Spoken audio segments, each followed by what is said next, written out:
Joining us right now to preview the trip and take a look at the administration is Ohio Congressman Jim Jordan. He is the ranking member of the Judiciary Committee and a member of the Oversight Committee. He's also author of the book, Do What You Said You Would Do, Fighting for Freedom in the Swamp. Congressman, it's great to see you this morning. Thanks so much for being here. You bet. Good to be with you, Maria. So what should we be expecting to come out of this meeting with the Saudis? I mean, just 3 years ago, he's telling us it's pariah state, and he wanted to ostracize them. And here he is, probably going to shake his hand.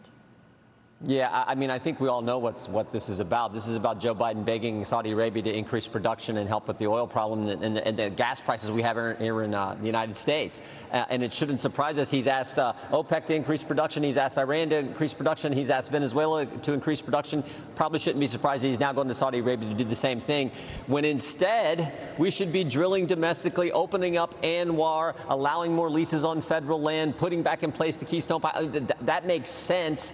But these elites who live here in Washington don't seem to get the fact that folks in like West Central Ohio, North Central Ohio that I get to represent, where you make things, grow things, move things, $5 gas kills the economy, and that is the driver, the main driver in this 41-year high inflation rate we have. Well, I mean, it just seems like it's such a hypocrisy. You know, your colleagues on the left are always praising the African-American community, the women community, and yet if those people have any conservatism in them, forget it, they will not stand behind them.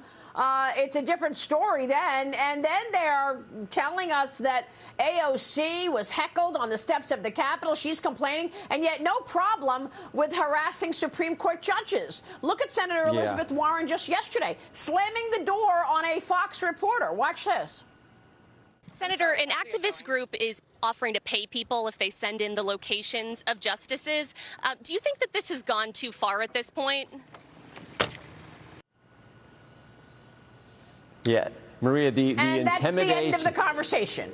Yeah, the intimidation by the left's attempt to intimidate the Supreme Court and intimidate pro-life Americans. I've never seen anything like this. There have been 50 crisis pregnancy centers and churches that have been attacked, vandalized, in some cases set on fire in just 10 weeks. So that is how concerted this effort is to go after. The Supreme Court tried to bully and intimidate the court and pro-life people. We even had our witness, Catherine Glenn Foster. She now has to have a security detail because she testified 6 weeks ago and then came back to testify yesterday, and she had a security detail with her because now the threats even go to her. This is all an effort to intimidate.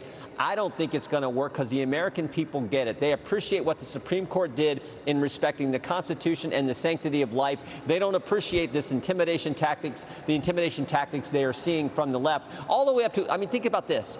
We actually had an assassination attempt on a sitting justice of the United States Supreme Court. And Nancy Pelosi waited days after that until she passed legislation to protect the justices' families. That's how ridiculous this has gotten from the left.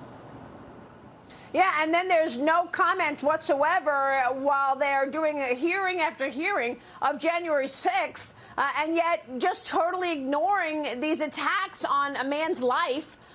The Supreme Court Justice Kavanaugh, what have we learned out of these January 6th hearings? I mean, I haven't heard any of these leaders talk about the issues that are important to Americans, like inflation, like the wide open border. So what have we learned during the January 6th hearings then? Well, we've caught them in 8 lies. I mean, I know that. They lied about Bernie Kerrick's travels. They lied about Barry Loudermilk's tour. They lied about Jenna Ellis's documents. They lied about the note from Eric Hirschman. They lied about the Secret Service. They lied about me twice. We caught them just this past week. They said, we're not in the business of corroborating what witnesses say. Are you kidding me? What kind of investigation is that? Because according to what's been reported, Pat Cipollone said that their star witness a few weeks ago, what she indicated under oath on the in a hearing wasn't accurate. So and we've caught them in that many false statements, that many misrepresentations, and we don't get to see the evidence. We've yet to see any of the transcripts. We've yet to participate in any of this. So I think that, again, the country understands what's going on here. This is purely political, all designed to go after President Trump, all designed to try to keep him from running. I don't think they're going to be successful. I think he is going to run, and I think he is going to win, which would be great for the country. So tell me about the business that could get done for the rest of this cycle then. You're looking at the August recess right here coming up. And then you've got the deadline on the reconciliation package that they want to push through, which is September 30th. Do you think anything gets done? I know Chuck Schumer is trying to still get a Build Back Better version through, although Joe Manchin yesterday knocked it down. They want to raise taxes by how much? $1 trillion, $1.5 trillion?